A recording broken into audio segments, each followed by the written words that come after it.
37,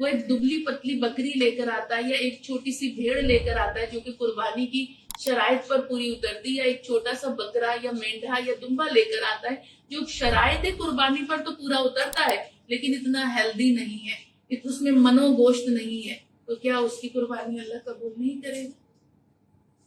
اللہ نیتوں کو دیکھتا ہے کہ یہ جو لے کر آیا ہے جانور اہل محلہ میں نمود و نمائش کرنے کے لیے لایا ہے یا میری رضا کے لیے محبت کے ساتھ لے کر آیا ہے۔ اللہ نیتوں کو جانتا ہے، تو یہی نیت کریں، نمائش کرنے کی نسبت جانوروں کو خوب۔ اب اچھا، یہاں انما الاعمال بالنیات ہے، ہم طرح کے جانور کو گھماتے ہیں، سیر کراتے ہیں، نیت ہے یا تو جانور کو خوش کرنے کے لیے، اس کے لیے ہم گھمارے تو ایک علیحدہ، لیکن ہم صرف یہ کہ پڑوسیوں کو، عزیز و اقربا رشتہ داروں کو دکھانے کے لیے فخر کے ساتھ گھما رہے ہیں، نیت کو خود اندازہ لگا لیں، نیت جیسی ہوگی ویسا ہی اس کا ہوگا۔ تو اللہ فرما رہا ہے کہ کیا ہے، اللہ کو تمہارا تقوی پہنچتا ہے، نہ گوشت نہ خون پہنچتا ہے، اور اسی تک جو راہ دی تمہیں اور خوشخبری دو تم احسان والوں کو۔ آیت نمبر 73 کی طرف اب چلیں گے ہم، باقی سارے مضامین وہی ہیں، اب آگے چلیں گے 73 کی طرف۔ اے لوگو، ایک مثال ہے، اسے سنو، بلا شبہ جن کو یہ پکارتے ہیں، یعنی جن بتوں کو یہ پکارتے ہیں، اللہ کے مقابل نہ پیدا کر سکیں گے وہ ایک بھی مکھی۔ یہ بت تو ایک مکھی کو تو ہم دیکھتے چاہتے مار دیں یا بھگا دیں، کیونکہ یہ نجاست گندگی میں بیٹھتی ہے اور آ کے پھر ہمارے کھانے میں بیٹھ جاتی ہے، تو ہم کہتے ہیں اس مکھی کو تو بھگا دیں یہاں سے۔ تو اللہ فرما رہا ہے مکھی جیسا ایک کیڑا جو کہ پسند نہیں ہے تمہیں، جو گندگی پر بیٹھتا ہے، یہ تمہارے بت مل کر بھی چاہیں تو ایک مکھی کو نہیں پیدا کر سکتے۔ تو کہا جا رہا ہے، اور اس کے لیے چاہے سب مل جائیں اور اگر چھین لے ان سے مکھی کچھ تو اس سے نہ لے سکیں گے، یعنی اگر وہ، اچھا مکھی کی عادت ہوتی ہے، مکھی جب آ کے آپ کے کھانے پہ بیٹھتی ہے تو وہ لازمن، وہ کیسے آپ کے نہیں تو بیٹھی اور چلے گی، اس نے کچھ کھایا نہیں آپ کو، وہ اپنے پروں اور اپنی پچھلی ٹانگوں پہ وہ کھانا لگا کے چوری کر کے آپ کا کھانا لے بھی جاتی ہے اور آپ کو پتہ ہی نہیں چلتا۔ تو اللہ تعالیٰ کیا فرما رہا ہے، یہ مکھی چھین، بتوں کے تھانوں پہ جو بڑے بڑے شہد کے چڑھانے کے لیے انہوں نے رکھے ہوتے، دودھ کے پیالے کھانے کے، جو مکھی آتی تھی اس میں بیٹھتی تھی، شہد اپنے پروں اور ٹانگوں کے ساتھ لگا کر لے جاتی تھی، تو کہا یہ بت تو بیچارے ایسے بے بس ہیں، اس مکھی سے اپنا کھانا واپس نہیں لے سکتے۔ اللہ کیا فرما رہا ہے، بہت اہم آیت، گئے گزرے طالب اور گئے گزرے مطلوب، طالب بھی گئے گزرے اور مطلوب بھی گئے گزرے، جن کی پوجا کرتے ہیں وہ بھی گئے گزرے۔ آخر دعوانا الحمد للہ رب العالمین، وصدق اللہ العظیم۔